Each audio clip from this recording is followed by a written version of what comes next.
मेरा पानी उतरता देख किनारे पर घर मत बना लेना, मैं समंदर हूँ, लौट के जरूर आऊंगा।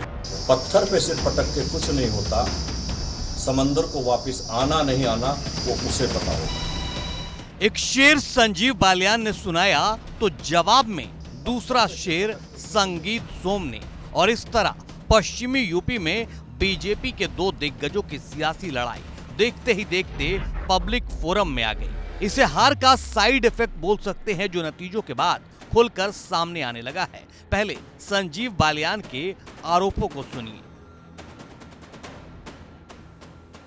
हाँ, मैं उम्मीद करता हूँ कि कार्रवाई होनी चाहिए थी और आगे भी उम्मीद रखूंगा अपनी पार्टी से कि जो बिल्कुल खुले तौर पर जिन्होंने समाजवादी पार्टी का चुनाव लड़ा और यहाँ बड़ी पोजीशन लिए हुए हैं और सरकारी सुविधाएं भी ले रहे हैं, तो कृपया करके पार्टी, मेरा निवेदन रहेगा, पार्टी इस पर शायद ध्यान देगी। संजीव सोम ने कहा था कि एक बयान बहुत वायरल हुआ उनका कि स्तर नहीं है आपसे बात करने का, ऐसा क्या है इस तरह? अब ये तो मैं कह नहीं सकता। मैं पीएचडी हूँ वेटरनरी साइंसेज में, 2 बार मुजफ्फरनगर का सांसद रहा हूँ, 8.5 साल केंद्रीय मंत्री रहा हूँ, सरकारी नौकरी में भी रहा हूँ। कृपया करके स्तर तो मुझे शिक्षा से होता है, उससे होता है, उनका शिक्षा का पूछा है, स्तर आप ही जोड़ लें, किसका स्तर कहाँ है।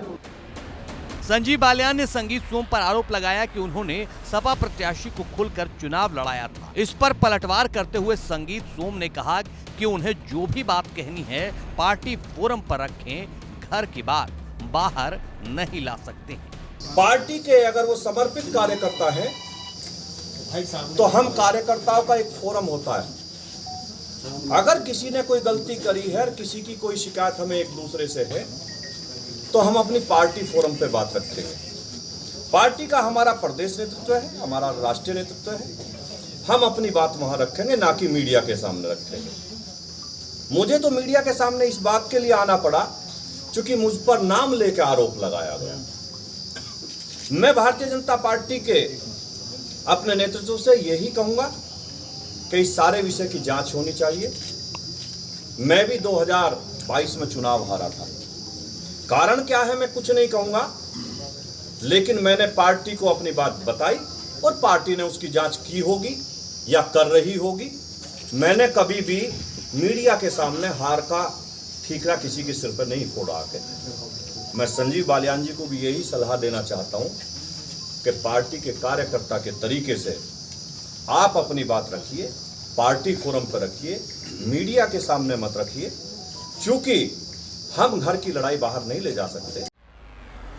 संजीव बालियान को सलाह देने के बाद संगीत सोम आगे इस बात को भी साफ करते हैं कि उन्होंने संजीव बालियान को चुनाव नहीं हराया है, बल्कि व्यक्तिगत नाराजगी होने के बावजूद दिन रात मेहनत की है। संगीत सोम ने संजीव बालियान के सरकारी सुविधा लेने वाले बयान पर भी पलटवार किया। और मैं विपरीत परिस्थिति हूं, मेरी पर्सनल नाराजगी होने के बावजूद मैंने संजीव बालियान जी को सरधना पे चुनाव नहीं हारने दिया। मैंने इतनी मेहनत करी, कार्यकर्ता लगने के लिए तैयार नहीं थे। चुनाव के दिन आपकी जानकारी के लिए मैं बता दूं, जो हमारी पार्टी के बस्ते गए वो भाजपा के बूथ अध्यक्ष से लेकर सपा के बूथ अध्यक्षों को दिए गए। लेकिन उस परिस्थिति में भी हम लोगों ने भारतीय जनता पार्टी को चुनाव जिताया। हर गांव में कोशिश करी कि चुनाव जीता जाए।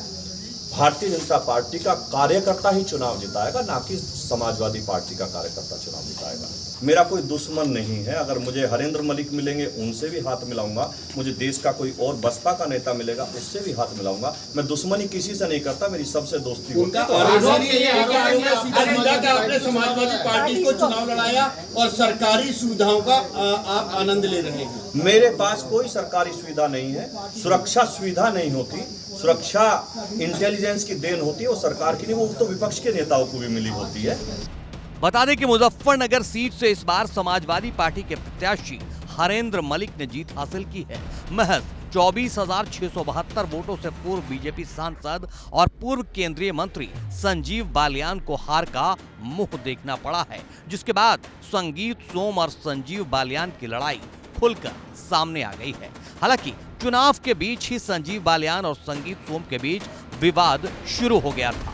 बालियान ने जब कहा था कि चुनाव के बाद वो विरोधियों को देखेंगे, उनका इशारा संगीत और सोम की तरफ था, जिस पर सरधना से पूर्व विधायक ने जवाब दिया था कि संजीव बालियान छोड़िए, मुझे कोई नहीं देख पाएगा।